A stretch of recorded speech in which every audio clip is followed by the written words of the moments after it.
All right, folks. So this is where we left off. Apologize. I was having trouble coming up with ideas or remembering some celebrity cases. So I mentioned O.J. Simpson. You guys could search that up. More recently, in our lifetimes, Casey Anthony, the woman who allegedly killed her child and was found not guilty by a jury. The Trayvon Martin killing in Florida as well.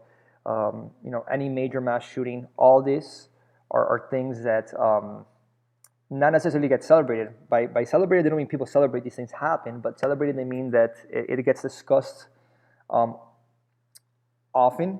The media plays it, they loop it over and over again, and we see it a lot, whether it's social media, on television, on the news, the newspaper. Everyone's talking about it. That's what they mean by celebrated cases. And there goes the bell. So just give it 1 second. So the bottom layer is the misdemeanors. Okay, these are the least serious types of crimes, and they don't have to be resolved. Right, the majority of them are not resolved by trial. Offenders are often offered a plea bargain, and if you don't know what that is, I'll explain it to you in class. With reduced sentences or other lower level punishments, and the maximum sentence for a misdemeanor is less than 1 year in jail, so 364 days, right? Examples of misdemeanor crimes. I want you guys to be able to think of some, right, or search some, and we could discuss this in class. I'll give you an example of one, right? Think of petty theft, right? Taking something of small value from a department store, that would constitute a misdemeanor. Now, any crime I think is serious, but these are less serious compared to, for example, homicide or aggravated battery, etc. Okay, so these are less serious, and they make up the majority of the crimes heard, by criminal justice practitioners or within the courts. And the second tier is, it's felonies. So these are a lot more serious than the misdemeanors, but these are the less serious felonies compared to the third tier. So there are felonies that are going to be non-violent, and the offenders are lower level, right? They may not be career criminals or serious offenders. They're also handled with plea agreements, and they typically do not involve significant incarceration sentences. So you might go to prison because your punishment might be for more than a year, but it might not be like those sentences that we hear, life without the possibility of parole, or 15 to 20 years, whatever the case is. Again, I encourage you to search up, or as you read in the text, examples of lower level felony cases.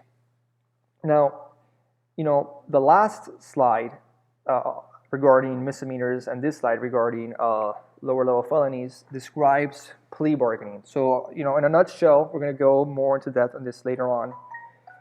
Plea bargaining is when you say that you're guilty, right, as a defendant, rather than going to trial and doing the whole process and presenting evidence in front of a jury why you're not guilty. You just come out and say that you're guilty. This is obviously the very short explanation of it. And there's different ways that you could, there's charge bargaining is one thing. We're going to get more into depth in this later. Is one example, okay? And there's many others. There's the Alford plea for the death sentences, okay? So I could continue with the examples, but in a nutshell, a plea bargain is just when you admit your guilt and then there's no trial with the jury. You just say, I'm guilty, no need to show evidence. And then usually the case is when you plead guilty, you get less time. So I know when I was going to school, it was something along the lines, by school I mean my undergrad, my bachelor's, it was something along the lines of 90 to 95% of felony convictions, people that are accused of a felony and convicted, right? 90 to 95% of felony convictions are a result of a guilty plea, which means that the state attorney, the U.S. attorney, had enough evidence to convince the defendant and his attorney that, hey, you're better off just saying you did it and you get less time. But we'll get more into that later on through the course. And the third tier, these are felony cases that are more serious. These tend to be more violent. These are where you probably see the career criminals, right? This is why it says offenders with significant criminal histories, likely to process to a trial if the offender pleads not guilty instead of, guilty, and can face serious prison times. So think of your aggravated batteries, think of your homicides, Think of your burglaries, your major drug trafficking cases, etc. And then lastly, the high-profile cases, which I discussed a little bit earlier, are the top tier, right? Profiled by the media, potential for significant penalties, right? Like life in prison or even the death penalty. Think about it, mass shooters. This is something that comes out in the media a lot, and one of the questions usually is the mass shooter going to get the death penalty if it's in a death penalty state? May involve well-known offenders, such as celebrities in some cases. So one that I could think of was a domestic violence dispute between Rihanna and Chris Brown, right? It wasn't celebrated again. People weren't celebrating about it, but the media kept discussing it, kept talking about it, following up. What's Chris Brown going to do? Is he going to do anger management, etc.? All right. So every time that it seems like a celebrity gets in trouble, and obviously, the Chris Brown thing, that was something pretty severe, in my opinion. Justin Bieber, for example, he got into trouble, and it was all over the media. All right. So anyone that's important that gets in trouble or commits some type of crime, it will definitely be a high profile. And not necessarily because of the type of crime, but because of who they are that makes it high profile. So next up, we have the two models of crime. We have the crime control model and the due process model. And these can be found on page 10. So the crime control model essentially believes that the most important function of the criminal justice system is to suppress and control criminal behavior as a function of public order in society. And, according to the text, this is something that is more aligned with the conservative perspective, right? They believe that, punishments, the focus here is, swift and severe punishment for offenders. And it's almost like an assembly line. Somebody commits a crime, you process them quickly, they have a trial quickly, all right, and then we go ahead and punishment. Whereas a due process is... it sees the criminal justice more as a way to limit crime in a different way. So they are more concerned about protecting individual rights and freedoms of the defendant. According to the text, this is aligned with the liberal perspective. And rather than punishing the individual like the crime control model, this process is more worried about the actual defendant, making sure that whatever practices are being done by the criminal justice system are constitutional and they're not a violation of the person's rights.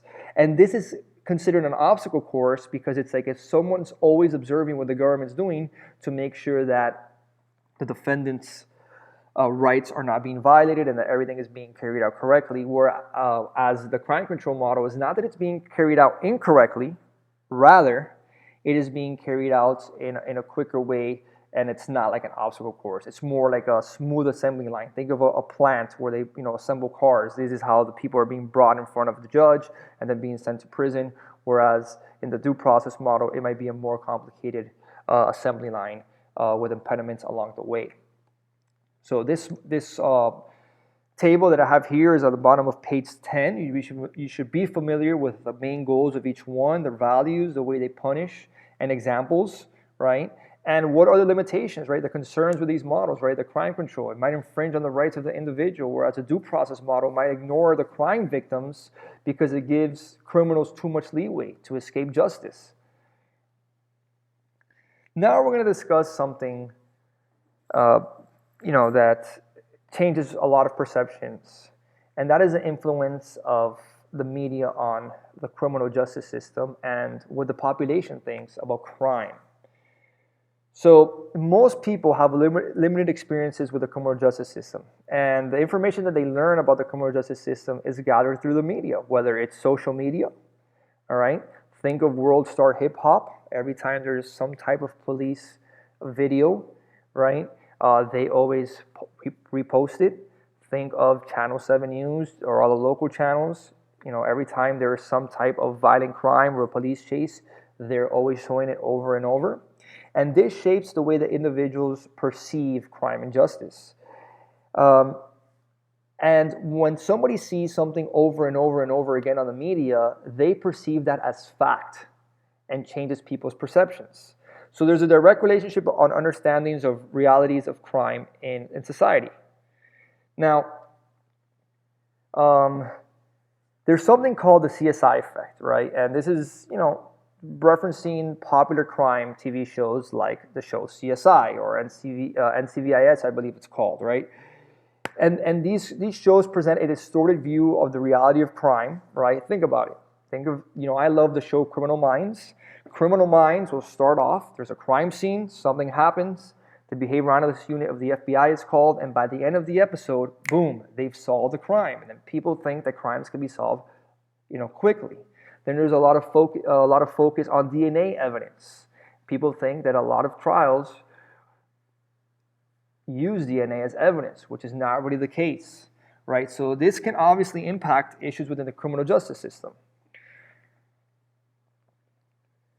So there's a lot of reality TV shows, right? Think of the show Cops, right? That is probably the most popular example that I could think of. And then there's documentaries about crime and justice on various networks. My favorite one personally is The First 48. It features the City of Miami Police Department's homicide detectives actually solving homicides, right?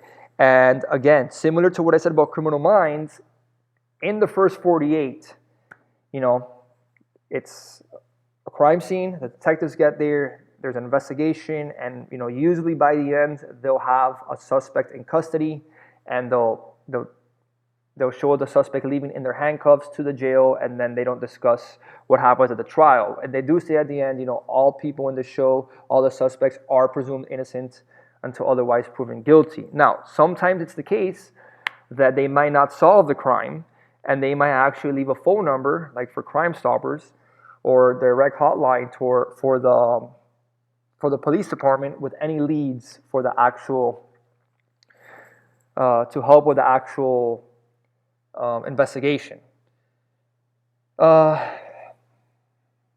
So sometimes what people see in the media may actually impact a juror's decision, because a juror might not, they might not be a criminologist, they might not be a lawyer, they might not be a police officer, they might not be an attorney, so they might not be familiar with how things really happen. Whereas they feel like the way that things are portrayed, whether it's in reality TV shows or whether it's in a drama like CSI or Criminal Minds, that's the way things really happen. So usually the crime shows that we're going to see on TV are going to overemphasize violent crime. Okay. There's only one show I could really think of that doesn't overemphasize violent crime, but even within the episodes, some violence will happen, and that's White Collar, because White Collar focuses on white collar crimes, right? And white collar crimes are things like embezzlement, mishandling of money and funds, right? These are sophisticated crimes that are not your typical crimes, right? So when someone sees a show, let's say ATL Homicide, right, that involves stories about homicide detectives in Atlanta, then we have CSI, when there's usually a murder victim, then we have The First 48, which is about homicides, and then we have the one that I said, Criminal Minds, right, that there's always a homicide or some type of serial murder going after people. People are going to overemphasize violent crime, and they're going to think it happens a lot more than it doesn't. Okay, and this creates a false picture of the realities of crime. Okay, and we'll discuss that why in a second. And when people see this and they watch a lot of crime shows, and when they're exposed to this, it will lead them to have what's called a punitive attitude on crime, which means you have to give harsh punishments. And this will actually increase fears about crime. Now, I want you, before I continue to the next part, I want to ask you, do you think crime in America has gone up or down, let's say since the 1980s, based off what you've seen, whether it's on the internet, whether it's on TV, newspaper, social media, whatever the case is, do you think crime has gone up or down? I'll give you, a couple seconds to think about it.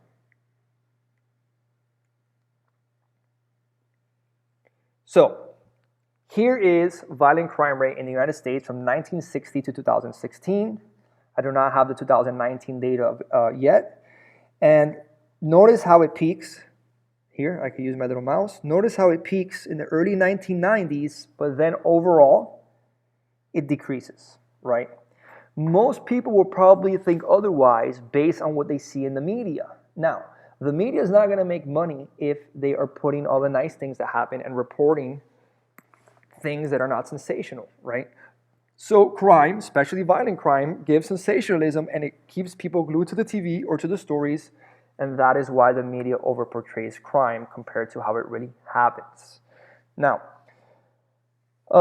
when people perceive there's a lot of crime, then agents within the criminal justice systems have to respond to that society's fear of crime. So think about it.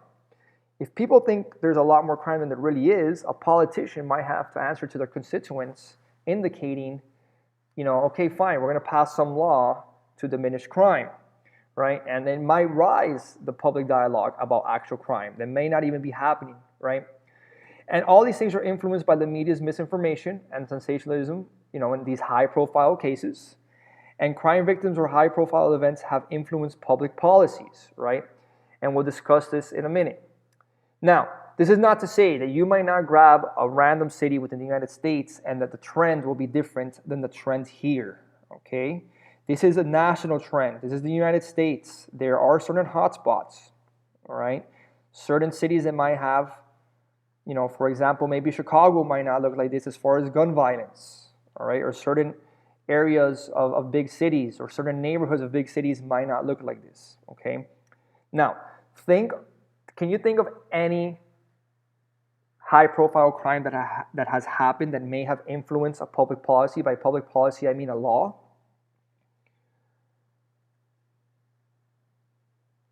So we'll discuss these in class, okay? Try to think of any law, any law that was passed because of a victim, all right?